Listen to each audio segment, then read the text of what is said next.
Bismillahirrahmanirrahim. Assalamualaikum warahmatullahi wabarakatuh. Alhamdulillahirabbil alamin. Wa bihi nasta'inu ala umurid dunya waddin. Wassalatu wassalamu ala asyrafil mursalin wa ala alihi wa sahbihi ajma'in, amma ba'du. Hadirin jamaah salat maghrib yang dirahmati Allah, mari kita awali kajian pada malam hari ini dengan bermunajat kepada Allah. Mudah-mudahan apa yang kita pelajari pada malam hari ini diberkahi oleh Allah Subhanahu wa taala dan dijadikan bekal agar kita terus berupaya memperbaiki kualitas ketaatan kita kepada Allah Subhanahu wa taala. Dan mudah-mudahan yang kita pelajari ini mendapat ridha dari Allah Subhanahu wa taala. A'udzu billahi minasyaitonir rajim. Bismillahirrahmanirrahim. Radina billahi rabba bil islami dina wa bi Muhammadin nabiyyan wa rasula. Allahumma rabbana zidna ilma warzuqna fahma. Allahumma arinal haqqa haqqan warzuqna ittiba'ah. Wa arinal batila batilan warzuqna ijtinabah. Waj'alna mimman yastami'una al-qawla fayattabi'una ahsanah. Wadkhilna birahmatika fi ibadikas salihin. Ya Allah ya Arhamar Rahimin, berkahi ya Allah pertemuan pada malam hari ini. Jadikan apa yang kami dapatkan menjadi upaya kami terus untuk berupaya memperbaiki kualitas ketaatan kami kepadamu ya Rabbal Alamin. Ya mujibas sa'ilin, berkahi ya Allah dan jadikan apa yang kami lakukan hari ini mendapat pahala dan ridhamu. Rabbana atina fid dunya hasanah wa fil akhirati hasanah wa qina adzabannar walhamdulillahil alamin. Bapak Ibu yang dirahmati Allah Subhanahu wa taala, kajian kita masih berkaitan dengan hukum mencuri. Dan pada pekan lalu kita sudah menyampaikan hal-hal berkaitan dengan pengertian dari kata mencuri. Dan spesifik disampaikan bahwa orang yang melakukan pencurian itu dikatakan mencuri jika dia mengambil barang yang benar-benar milik seseorang, disimpan di tempat tertentu, apakah tempatnya itu di dalam rumah atau di dalam kamar atau dalam lemari. Nah, ketika hal tersebut terjadi atau terjadi pengambilan barang di luar kriteria-kriteria tersebut, maka tidak bisa dikatakan pencurian. Karena bahasa pencurian ini ada konsekuensinya. Konsekuensinya akan yaitu potong tangan. Akan dilakukan potong tangan kepada orang yang mencuri. Konsekuensi inilah yang patut diperhatikan oleh kaum muslimin agar jangan sampai dikit-dikit nuduh orang mencuri. Ada orang masuk ke masjid, kemudian dia ngambil kotak infak, ya, kemudian dia diteriakin maling, pencuri dan sebagainya. Digebukin, bukan hanya digebukin, dibakar hidup-hidup. Nah, itu yang bertanggung jawab siapa? Pertanyaannya, barang siapa yang dicuri di situ dan siapa yang dirugikan di situ penting diperhatikan. Agar jangan sampai ada kaum muslimin yang bertindak sewenang-wenang terhadap orang yang melakukan hal tersebut. Karena sebagian orang melakukan perbuatan itu karena kepepet. Dan kemarin sudah kita sampaikan, ketika ada orang melakukan hal tersebut dengan tujuan karena dia belum makan atau kelaparan, maka diangkatlah dosa dari orang tersebut. Bapak Ibu yang dirahmati Allah rekan-rekan sekalian, sekarang kita lihat kriteria. Pada malam hari ini kita akan membahas tentang kriteria mencuri dan barang yang dicuri yang patut dikatakan ketika itu diambil maka orang yang mengambilnya patut dikatakan pencuri. Sebagaimana yang sudah kita sampaikan pada pembahasan yang kemarin bahwa orang yang melakukan pencurian dengan definisi yang sudah disampaikan layak mendapatkan hukuman potong tangan. Diperlukan kriteria tertentu pada si pencuri dan barang yang dicuri serta tempat pencurian. Beberapa penjelasan berikut akan menerangkan tentang kriteria pencuri yang dalam kategori harus dipotong tangannya. Yang pertama, bahwa orang yang mencuri itu adalah orang yang mukallaf. Orang yang mukallaf artinya sudah baligh dan berakal. Dia paham sekali membedakan mana yang baik, mana yang buruk. Dan dia sudah baligh, umurnya baligh. Sudah berubah suaranya, keluar biji di tenggorokannya, sudah mimpi basah dia dan lain sebagainya, maka dikatakan dia seorang yang mukallaf. Oleh karena itu, jika ada anak kecil yang mencuri atau orang gila yang mencuri, maka tidak bisa dijatuhkan hukuman potong tangan kepada orang tersebut karena keduanya bukan mukallaf. Akan tetapi anak kecil tersebut harus diberikan pelajaran. Tidak ada persyaratan harus muslim. Jadi bila ada orang kafir zimmi, kafir yang meminta perlindungan di dalam negara Islam, atau orang murtad yang mencuri, maka ia pun harus dipotong tangannya sebagaimana orang Islam dipotong tangannya bila ia mencuri barang orang kafir zimmi, dan ini konteksnya di negara Islam. Yang kedua, bahwa orang yang mencuri itu atas kemauan sendiri. Artinya tidak ada paksaan dari orang lain. Jika ia mencuri karena dipaksa orang lain, maka ia tidak boleh dipotong tangannya. Karena orang yang dipaksa tidak disebut dengan mukallaf. Yang ketiga, tidak ada syubhat. Artinya tidak ada hal-hal yang membuat perkara itu menjadi kabur. Karena itulah seorang ayah atau ibu yang mencuri harta anaknya tidak dijatuhi hukuman potong tangan. Karena Rasulullah SAW pernah bersabda kepada seorang sahabat, "Anta wa maluka li abika." Kamu dan hartamu milik ayahmu. Ya, kamu dan hartamu milik ayahmu. Dan ini kepada anak-anak yang masih punya orang tua harus memahami hadis ini. Artinya jangan sampai orang tua meminta kepada kita. Jangan sampai orang tua mengambil barang kita baru kita sadar ternyata orang tua kita itu sedang membutuhkan sesuatu daripada kita. Begitu juga anak yang mencuri harta orang tuanya tidak bisa dijatuhi hukuman potong tangan, karena biasanya seorang anak menganggap sepele dalam urusan harta orang tuanya. Mungkin kalau dulu konteksnya saya ingat dulu, ya saya pernah mengambil uang ayah saya dari kantongnya, barang 500 rupiah kah, 100 rupiah kah di tahun 90-an itu. Dan pas ayah tidur saya ambil. Nah, maka masuk dalam kategori yang seperti ini. Begitu juga dengan seorang kakek atau cucu, posisi mereka sama dengan ayah atau anak. Adapun sanak kerabat, maka Imam Abu Hanifah dan Sauri berpendapat jika kerabat itu mahram, misalnya bibi, saudara perempuan, maka tidak dijatuhi hukuman potong tangan karena akan memutuskan hubungan kerabat. Padahal Allah memerintahkan agar hubungan kerabat selalu dipelihara.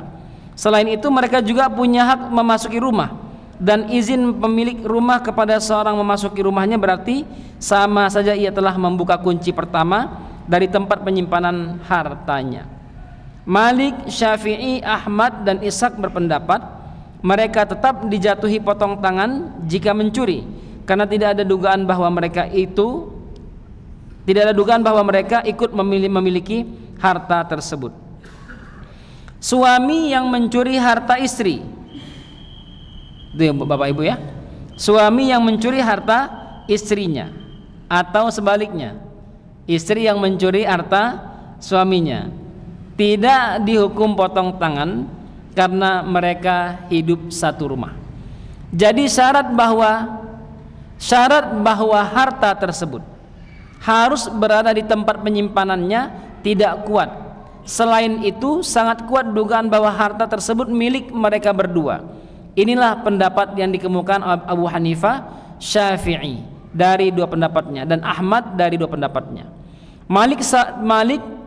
Imam Malik, Imam Thawri, Imam Ahmad dan Syafi'i mengatakan, jika suami istri tinggal terpisah dan harta yang ada di dalam rumah masing-masing adalah milik masing-masing, maka jika ada pencurian yang dilakukan oleh salah satu pihak, maka pelakunya dijatuhi hukuman potong tangan. Karena harta yang dicuri benar-benar berada di tempat penyimpanannya dan keduanya tidak tinggal satu rumah. Nah, ini pendapat ini menguatkan bahwa harta suami dan istri itu boleh dipisahkan dan layaknya dipisahkan. Jangan sampai tercampur antara pendapatan istri dengan pendapatan suami, dan ini sah-sah saja. Tetapi jika suami yang menjadi tulang punggung keluarga, dia yang berupaya, sedangkan istri hanya standby di rumah untuk mengurus rumah tangga, maka dalam hal ini apa yang dihasilkan oleh suami bisa dikatakan juga bagian dari punya istri, dengan ketentuan harus melalui jalur hukum yang ada.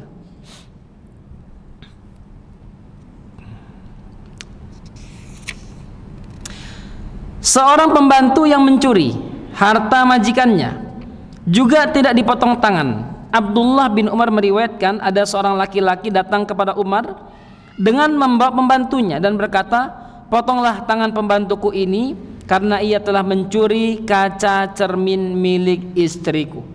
Umar menjawab, dia tidak bisa dihukum potong tangan, dia adalah pembantu kalian dan mengambil barang kalian. Ini adalah pendapat Umar dan Ibnu Mas'ud, dan generasi sahabat yang lain tidak ada yang memprotes pendapat ini.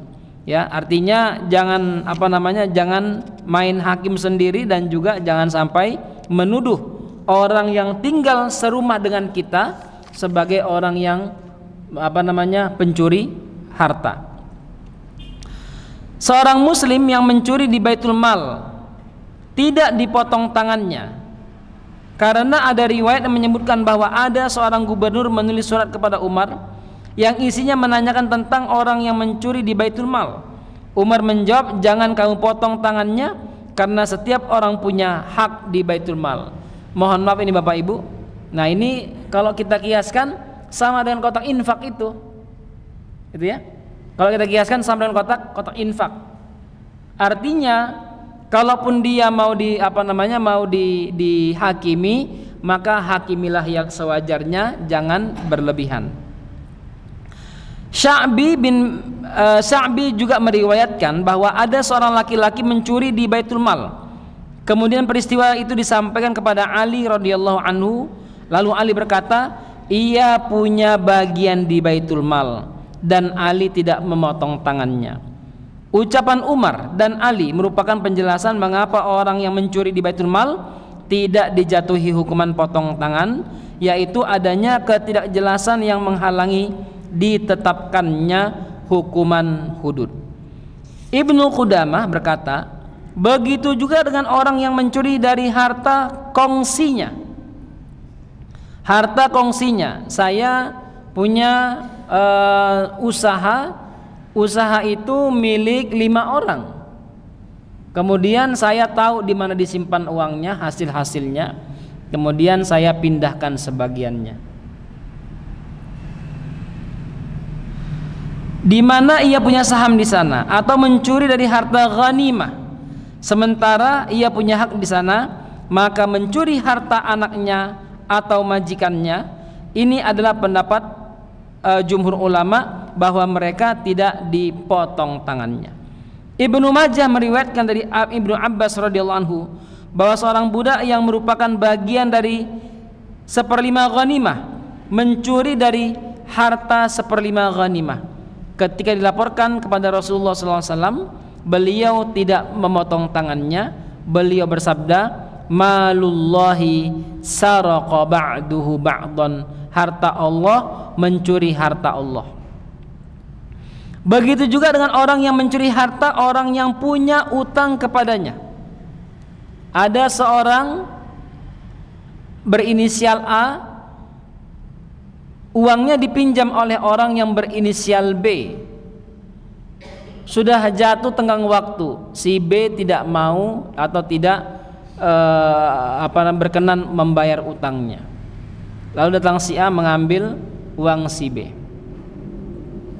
Orang yang punya utang kepadanya tetapi orang itu selalu menunda pembayaran padahal ia mampu membayar, atau orang yang mengingkari utang karena pencurian itu dilakukannya untuk mengembalikan hartanya. Artinya si A boleh mengambil harta si B dengan hitungan utang yang dipinjam si B darinya. Kecuali jika orang tersebut mengakui utangnya dan akan membayar utangnya. Jika orang yang punya piutang mencuri dari orang yang punya utang kepadanya, maka ia dijatuhi potongan tangan karena permasalahannya sudah jelas. Saya punya utang, iya betul saya punya utang, saya akan bayar, tapi mohon maaf saat ini saya belum bisa membayarnya. Lalu saya sudah ikrar begitu, lalu si A tetap mengambil uang si B, maka si A dipotong tangannya. Orang yang mencuri barangnya yang dipinjam orang lain juga tidak dipotong tangan, karena status barang tersebut merupakan pinjaman dan bukan hak milik orang tersebut. Barang menggosok barang siapa menggosok barang, mencurinya dan menaruhnya di tempat penyimpanan, kemudian barang tersebut dicuri oleh orang lain, maka Syafi'i dan Ahmad mengatakan pencurinya tidak dikenai hukuman potong tangan karena tempat penyimpanan barang tersebut tidak atas kerelaan pemilik barang. Ini barang yang satu oleh si A, oleh si B, punya si A diambil oleh si B. Si B mendapat setelah mengambil barang ini ditempatkan di tempat sesuatu yang diketahui oleh si C. Datang si C, diambil oleh si C, kemudian dicuri barang tersebut. Maka yang C ini ketahuan dia tidak dipotong tangannya. Kenapa? Karena barang ini pertama bukan punya si A, bukan punya si B. Kemudian barang yang milik si A yang diambil si B ini, ya, ada di tangan si B tanpa ada kerelaan dari si A. Sehingga menurut pendapat ulama hanguslah atau batallah hukuman potong tangan kepada si C. Sedangkan Imam Malik berpendapat pencurinya dikenai hukuman potong tangan karena dia mencuri barang yang pemiliknya jelas dari tempat penyimpanan yang semestinya. Jika dalam kondisi kritis kemudian ada orang yang mencuri makanan namun ia punya makanan, maka pencuri itu dikenai hukuman potong tangan karena ia melakukan pencurian bukan karena terpaksa. Kecuali jika tidak punya makanan, maka ia tidak akan dijatuhi potongan tangan karena ia membutuhkan makanan. Umar radhiyallahu anhu berkata, tidak ada hukuman potong tangan di musim paceklik. Misalnya hari ini teman-teman di Gaza misalnya terpaksa mengambil makanan tetangganya, udah nggak kuat dia, udah hitam pandangannya, udah menghitam, nggak bisa lagi apa-apa, dia ambil makanan dari temannya itu, maka dalam hal ini dia tidak tidak dikatakan tidak dihukum potong tangan. Dalam kitabnya Al-Muwatta, Imam Malik mengatakan para budak milik Hatib mencuri seekor unta milik orang Muzainah, lalu menyembelihnya untuk makan. Ketika masalah ini dilaporkan kepada Umar radhiyallahu anhu, ia memerintahkan Qusair bin Salt untuk memotong tangan mereka. Lalu berkata kepada Hatib, kamu sudah membuat mereka kelaparan. Demi Allah, aku akan wajibkanmu membayar tebusan yang menyulitkanmu. Lalu Umar berkata kepada orang Muzaniyah itu, berapa harga untamu? Ia menjawab, pernah ditawar 400 dirham dan tidak saya berikan. Umar berkata kepada Hatib, engkau ganti untanya 800 dirham.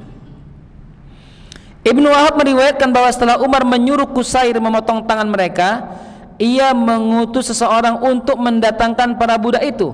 Lalu ia berkata kepada Abdurrahman bin Hatib, seandainya aku tidak menduga kalian mempekerjakan mereka dan tidak memberikan mereka makan, hingga seandainya mereka mendapati makanan haram, mereka memakannya, pasti aku memotong tangan mereka.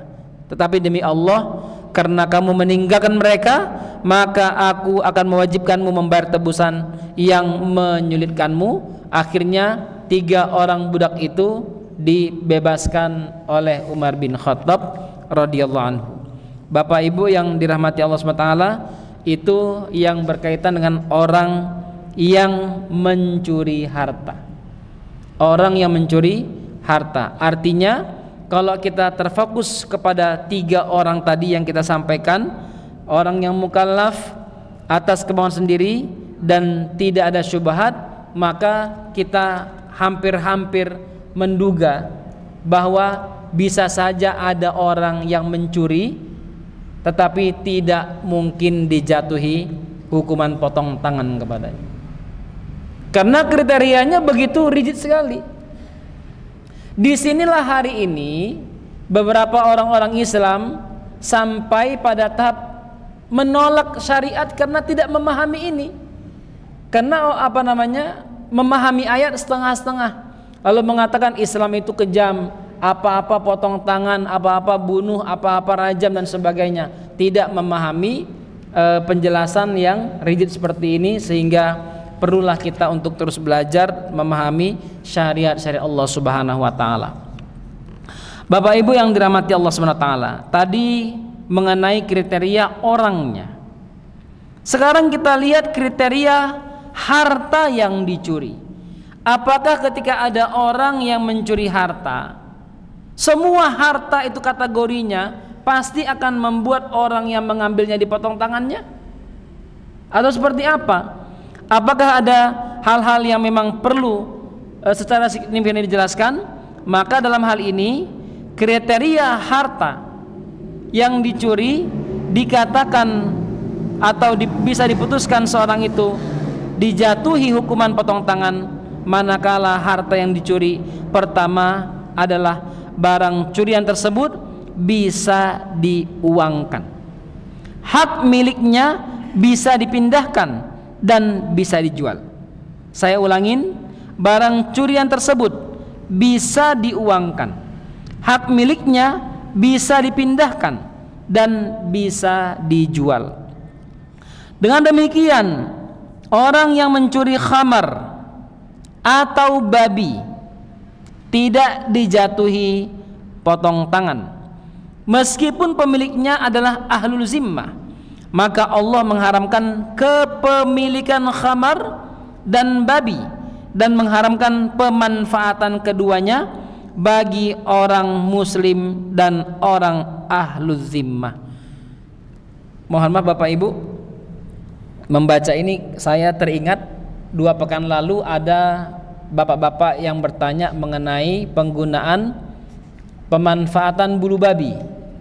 Ya, pemanfaatan bulu babi. Nah, memang dalam pembahasan fikih di jilid 1 yang pernah kita bahas, yang tidak boleh dimanfaatkan adalah daging dan kulitnya. Sedangkan bulunya boleh dimanfaatkan Bapak Ibu. Boleh dimanfaatkan. Apakah dimanfaatkan untuk kuas cat, atau kuas makanan, atau kuas make up? Ya, ini pendapat yang paling nyata, boleh dimanfaatkan. Tetapi kalau kita mengambil layak atau tidak layaknya, nah maka di sini kembali pada person-person. Ya, person-person. Layak enggak saya masak pakai bulu babi? Layak enggak saya seorang muslimah pakai bulu babi untuk make up? Misalnya loh ini ya. Maka di sini kembali kepada kenyamanan masing-masing. Yang pastinya Allah Subhanahu wa taala telah menyiapkan perkara-perkara yang halal untuk digunakan, maka gunakanlah. Tetapi misalnya tidak berhubungan dengan makanan, tidak berhubungan dengan kulit, maka bisa kita boleh memanfaatkan dengan nyaman dan dengan tenang, tidak ada masalah. Itu yang saya kemarin lupa untuk menjawabnya Bapak Ibu. Baik, saya kembalikan pada pembahasan kita. Begitu juga dengan orang yang mencuri alat musik. Karena alat musik adalah barang yang diharamkan menurut kebanyakan ulama, sehingga alat musik itu bukan termasuk harta, tidak bisa dijadikan hak milik, dan tidak boleh diperjualbelikan. Kalau kita ngomong negara Islam ini di zaman baginda Rasulullah sallallahu alaihi wasallam, ulama yang membolehkan penggunaan alat musik juga tidak menjatuhkan hukuman potong tangan kepada orang yang mencurinya, karena masih ada syubhat sehingga menggugurkan hukuman hudud. Bagaimana jika yang dicuri adalah anak kecil merdeka, bukan budak yang belum mumayyiz? Abu Hanifah dan Syafi'i berpendapat pencurinya tidak dipotong tangan karena anak kecil bukanlah harta, tetapi tetap dijatuhi hukuman ta'zir. Jika anak tersebut memakai perhiasan atau pakaian, pencurinya tetap tidak dipotong tangan, karena perhiasan dan pakaian yang dipakai hanya ikutan, sedangkan tujuan utama pencurinya adalah anak kecil itu sendiri. Abu Yusuf berpendapat jika perhiasannya mencapai batas nisab potong tangan, maka dijatuhi potong tangan. Sebab jika ia mencuri perhiasan atau pakaian itu secara terpisah, ia akan dijatuhi potong tangan. Demikian halnya jika dicuri bersama yang lainnya. Malik berpendapat pencuri tetap dijatuhi hukuman potong tangan karena anak kecil merupakan harta paling berharga, dan hukuman potong tangan itu bukan karena hartanya itu, tetapi karena keterikatan hati kepada harta itu.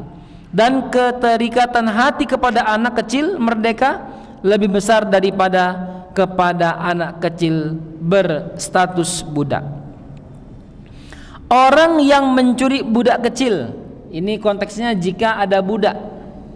Orang yang mencuri budak kecil yang belum mumayyiz dijatuhi potongan tangan, sebab budak adalah harta yang bisa diuangkan. Namun jika anak tersebut sudah mumayyiz, maka pencurinya tidak dihukum potong tangan, karena meskipun dapat diperjualbelikan, tetapi ia mengendalikan dirinya sendiri, jadi tidak termasuk barang yang tersimpan. Mengenai barang yang boleh menjadi hak milik tetapi tidak boleh dijual, seperti daging kurban dan anjing pemburu atau anjing penjaga, maka Imam Ashhab, seorang ulama Maliki, berpendapat orang yang mencuri anjing pemburu atau anjing penjaga dijatuhi potongan tangan, dan pencuri anjing bukan pemburu dan bukan penjaga tidak dipotong tangannya. Asbagh, seorang ulama Maliki, berpendapat jika mencuri binatang korban sebelum disembelih dijatuhi potongan tangan, tetapi jika mencuri setelah disembelih tidak dipotong tangannya. mengenai orang yang mencuri air, salju, rumput, garam, dan tanah galian.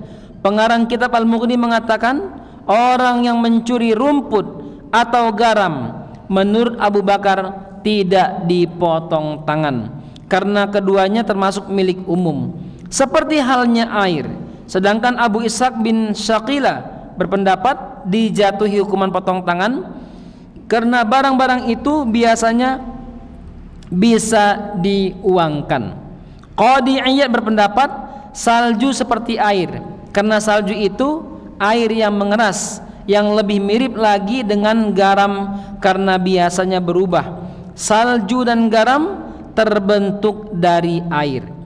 Mengenai pencurian tanah galian, jika tidak bernilai tinggi seperti yang dipergunakan untuk bangunan, maka tidak dijatuhi potongan tangan. Namun jika bernilai tinggi seperti yang mengandung obat, maka ada dua pendapat.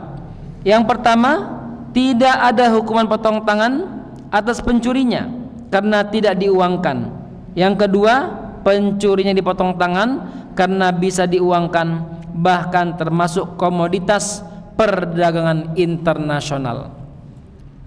Mengenai pencuri harta benda yang hukum asalnya bebas lepas seperti ikan dan unggas, maka tidak dipotong tangan selama tidak dikandangkan.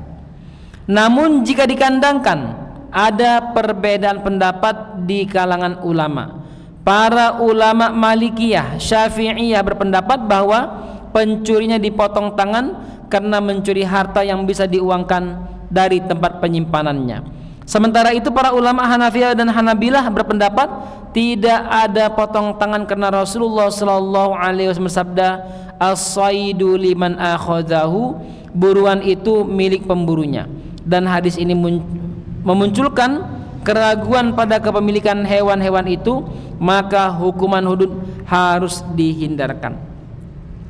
Abdullah bin Yasar juga menceritakan seorang pencuri ayam dihadapkan kepada Umar bin Abdul Aziz, lalu ia hendak memotong tangannya, tetapi Salim bin Abdurrahman berkata kepadanya, Utsman pernah berkata, tidak ada hukum potong tangan terhadap pencuri unggas, dengan catatan unggasnya dikandangkan. Kalau unggasnya lepas main-main kemana-mana, maka jangan dicari kalau hilang gitu ya. Tapi ini kita kalau bicara normalnya. Tapi kalau bicara layaknya apa? Seorang mukmin harus memahami apa yang harus masuk ke dalam perutnya. Dalam sebuah riwayat disebutkan bahwa Umar bin Abdul Aziz bertanya kepada Said bin Yazid. Said mengatakan, aku tidak pernah melihat ada yang dipotong tangan karena mencuri unggas. Dia pun tidak pantas dijatuhi potong tangan. Maka Umar bin Abdul Aziz tidak memotong tangan pencuri ayam itu. Sejumlah ulama berpendapat unggas yang dikatakan bebas adalah yang masih masuk dalam kategori binatang buruan, kecuali ayam dan bebek. Orang yang mencuri ayam atau bebek harus dijatuhi hukuman potong tangan karena keduanya termasuk hewan peliharaan. Abu Hanifah berpendapat tidak ada hukum potong tangan terhadap orang yang mencuri makanan yang masih segar seperti susu, daging, buah, dan rutab. Juga orang yang mencuri rumput, kayu bakar, dan orang yang mencuri barang yang cepat rusak meskipun nilainya mencapai batas minimal potong tangan, karena semua barang ini tidak termasuk yang sangat disukai oleh masyarakat dan pemiliknya mudah memberikan kepada orang yang memerlukannya. Jadi tidak perlu ada peringatan terhadap orang yang hendak mencurinya. Selain itu, barang-barang ini biasanya tidak disimpan dengan benar. Juga berdasarkan sabda Rasulullah SAW, la qat'a fi tamrin wala katharin, tidak ada potong tangan terhadap orang yang mencuri kurma atau kurma muda. Selain itu ada keraguan dalam kepemilikannya karena milik umum berdasarkan sabda Rasulullah sallallahu alaihi wasallam, "An-nasu syuraka'u fi thalathin fil ma'i wal kala'i wan nar." Manusia bersekutu dalam 3 hal: air, rumput, dan api. Termasuk masalah yang diperdebatkan oleh para ulama adalah mengenai pencuri mushaf Al-Quran. Abu Hanifah berpendapat pencurinya tidak dikenai hukuman potong tangan karena mushaf bukanlah harta. Selain itu, setiap orang mempunyai hak terhadap mushaf tersebut. Sementara itu Imam Malik, Imam Syafi'i, Abu Thawr, Abu Yusuf, dan Ibnu Munzir berpendapat bahwa pencuri mushaf dihukum potong tangan bila harga mushaf tersebut mencapai nisab potong tangan. Nah, Bapak Ibu yang dirahmati Allah SWT, makanya kalau kita melihat di situ ada pohon itu, ada pohon mangga, punya siapa itu? Punya masjid. Artinya punya jamaah. Maka nggak boleh ada yang maling, nggak boleh. Karena punya siapa? Punya jamaah. Maka nanti dinikmati bersama. Baik Bapak Ibu, sebelum saya lanjut, mungkin ada hal yang perlu dipertanyakan, dipersilakan. Siapa? Ya, silakan.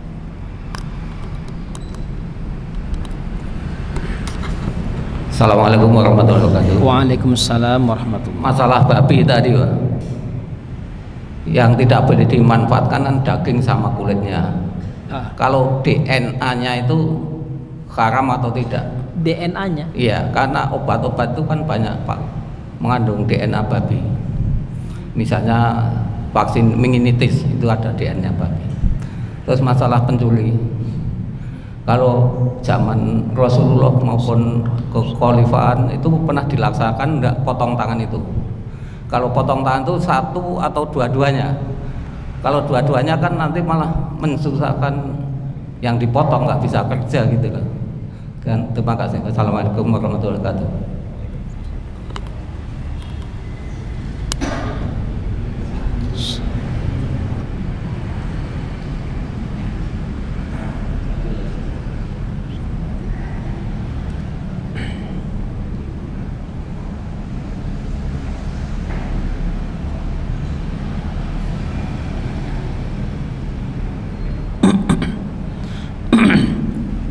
Baik, saya jawab dulu. Pertama, DNA babi halal atau haram? Kalau kita kembali pada fikih halal dan haram, maka di dalam keterangan ayat ketika Allah Subhanahu wa taala menjelaskan keharaman babi itu adalah keharaman memakan daging dan kulitnya. Daging dan kulitnya. Sedangkan memanfaatkan, misalnya memanfaatkan giginya, memanfaatkan kukunya, memanfaatkan rambutnya atau bulunya, maka di situ boleh untuk dimanfaatkan. Yang kedua, dalam penjelasan fikih, segala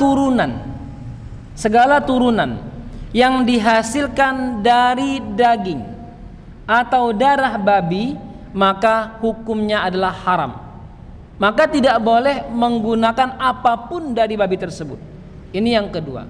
Yang ketiga, jika terjadi perkawinan silang, misalnya antara kambing dan babi, kawin mereka, si babi jantan, kambingnya betina, dan ini disaksikan nyata kawin antara kambing dengan babi, maka haram hukum mengkonsumsi anak kambing tersebut atau anak dari perkawinan ini, walaupun yang lahir kambing.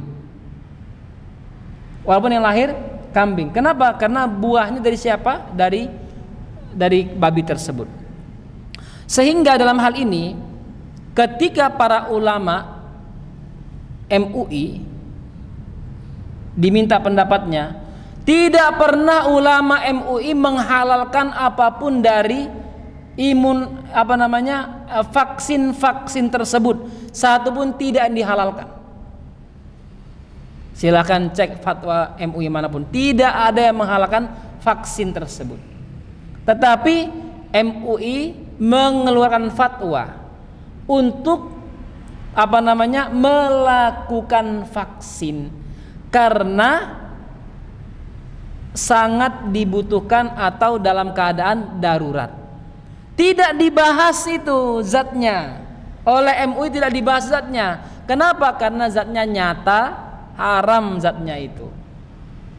Begitu. Sama dengan juga zat yang disuntikan ke anak-anak kita itu, diimunisasi. Itu sudah saya pastikan dari nakes yang ada. Ketika waktu itu anak-anak kami 6 anak kami nggak ada yang divaksin. 6 anak kami nggak ada vaksin. Lalu datang datang dari puskesmas, kader puskesmas untuk mensupervisi kami. Kenapa Pak anaknya nggak divaksin? Nggak apa-apa Bu, supaya anak kami ini sehat saja, supaya tidak ada masuk zat-zat yang lain. Karena Allah sudah menciptakan anak kami ini fi ahsani taqwim, dengan sempurna. Saya yakin ayat ini jelas, anak ini sempurna, nggak butuh tambahan-tambahan. Itu jawaban saya. Saya tidak menyudutkan vaksinnya itu. Tetapi pertanyaan selanjutnya membuat saya terpaksa mengatakan, coba terangkan sama saya, vaksin itu halal atau tidak? Lalu jelas ini kader Persenu mengatakan, dan dia dokter, oh iya Pak, memang zat vaksin itu adalah mengandung babi. Itu dia bilang. Nah, kemudian dia mencoba ngajarin saya. Saya ini belajar di SMA itu di IPA unggul, dan pelajaran yang paling saya suka itu biologi. Jadi saya sangat paham tentang biologi itu. Walaupun saya ngambil jurusannya agama. Ternyata setelah saya menghafal Quran, saya kembali membeli buku-buku biologi, fisika, kimia, saya pelajari lagi. Sejalan saya membaca Al-Quran tersebut. Lalu diterangkan, Pak, itu Pak vaksin, kandungan vaksin dengan babi di situ, tujuannya sebenarnya seperti matahari membantu fotosintesis tumbuhan. Dia bilang hasil akhirnya Pak, ada nggak sinar matahari? Kan nggak ada. Saya tanya, kalau nggak ada sinar matahari, jadi nggak vaksinnya? Jadi nggak fotosintesisnya? Saya bilang nggak bisa dia jawab. Saya bilang, Mbak, tolong yang seperti itu nggak usah diajarin saya. Saya ini lulusan IPA, saya bilang gitu. Jadi kalau yang seperti itu saya sudah paham. Akhirnya pembicaraannya selesai, tidak lagi dilanjutkan Pak. Kenapa? Karena dia tidak bisa menjawab itu. Nah, ini yang pertama. Jadi kalau DNA itu pasti mengambil bagian daripada darah ataupun daging itu. Memang betul. Banyak sekali bagian dari anatomi babi ini yang sejalan dengan anatomi manusia. Tetapi ingat, Allah Subhanahu wa ta'ala ciptakan babi itu untuk fitnah manusia, uji manusia. Bisa nggak mereka mempertahankan diri untuk mencari yang halal dikonsumsi dalam diri mereka masing-masing. Gitu. Dan alasannya sangat sepele. Banyak anatomi babi itu yang bisa membantu manusia. Ini sangat sepele sekali Bapak Ibu. Ini yang pertama. Yang kedua, potong tangan apakah pernah dilakukan di masa Rasulullah SAW Khulafaur Rasyidin? Pernah. Sepaham saya ada 2 tangan yang dipotong di masa Rasulullah SAW. Tapi hanya 2. Kemudian Imam Syafi'i pernah ditanya, wahai Imam Syafi'i, kenapa sih orang mencuri dipotong tangannya? Apakah harga barang itu lebih mahal daripada harga tangan? Apa kata Imam Syafi'i? Kata Imam Syafi'i, 3 dirham kalau dia halal dihasilkan dari tangan, maka tangan ini mulia. Tapi ketika tangan yang mulia ini mengambil barang yang diharamkan, maka jatuh derajatnya dan tidak cocok nempel di tubuh, kata Imam Syafi'i. Lalu beliau bilang 40 tahun Islam berkuasa, hanya 2 tangan dipotong dalam Islam. Hanya 2 tangan dipotong dalam Islam. Dan ini menjadi sejarah yang tercatat dalam buku-buku yang bisa kita baca. Kita dengar azan terlebih dahulu Bapak Ibu.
Baik Bapak Ibu, kita lanjutkan. Pertanyaan yang ketiga, dan yang dipotong satu atau dua tangan. Yang tangan pertama, ada dua pengertian tangan yang dimaksud. Pertama, tangan itu adalah dari ujung jari dalam wudu, dalam perkara wudu, tangan itu dari ujung jari sampai sikut dalam wudu. Tetapi dalam potong tangan, ketika Allah berfirman, dan laki-laki yang mencuri dan perempuan yang mencuri, potonglah tangan keduanya. Tangan yang dipotong tidak dari ujung sini sampai sikut, tetapi adalah sampai pergelangan tangan. Nah, perbedaan ini atas dasar keputusan baginda sallallahu alaihi wasallam, yang memang itulah tafsiran dari ayat tersebut, bahwa tangan yang dipotong adalah yang ini. Dan potongnya, kalau dulu setelah dipotong, tangan itu dicelupkan ke zat tertentu untuk menghentikan darahnya itu. Yang dipotong tangan. Kalau mencuri lagi, yang dipotong sebelah kiri. Kalau mencuri lagi, yang dipotong kaki sebelah kiri. Kalau mencuri lagi, yang dipotong kaki sebelah kanan. Sampai akhirnya dia tidak bisa melakukan apapun. Kalau mencuri lagi, di sini ada perbedaan para ulama. Ada yang mengatakan dia dibunuh. Kalau mencuri lagi yang kelima kalinya, dia dibunuh. Ada yang dita'zir atau diasingkan. Begitu ya Pak ya. Baik, yang lain silakan Bapak Ibu.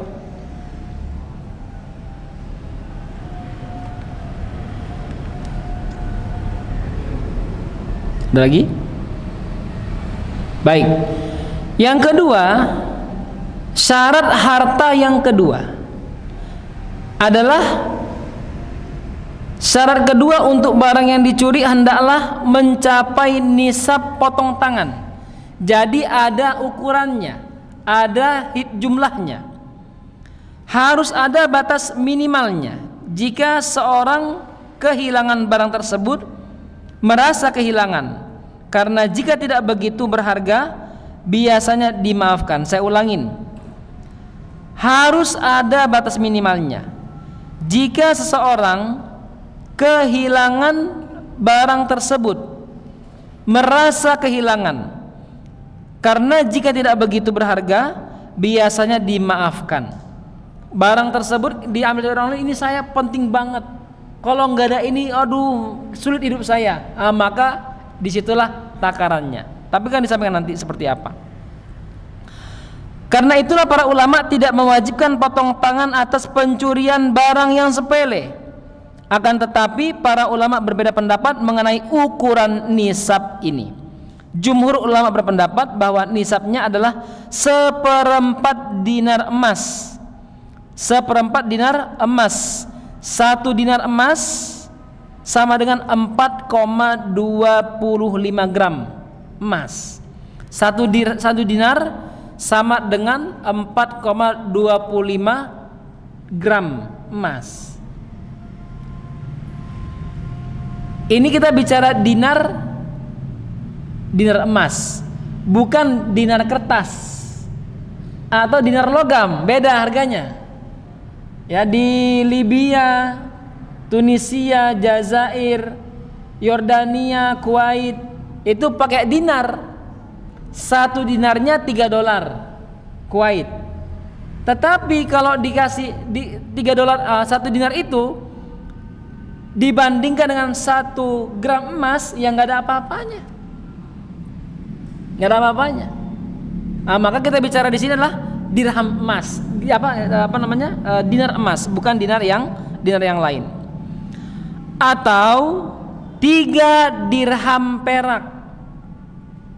Perak itu kalau dia asli harganya bisa sampai 300.000 per gram, minimal paling rendah 75.000 per gram.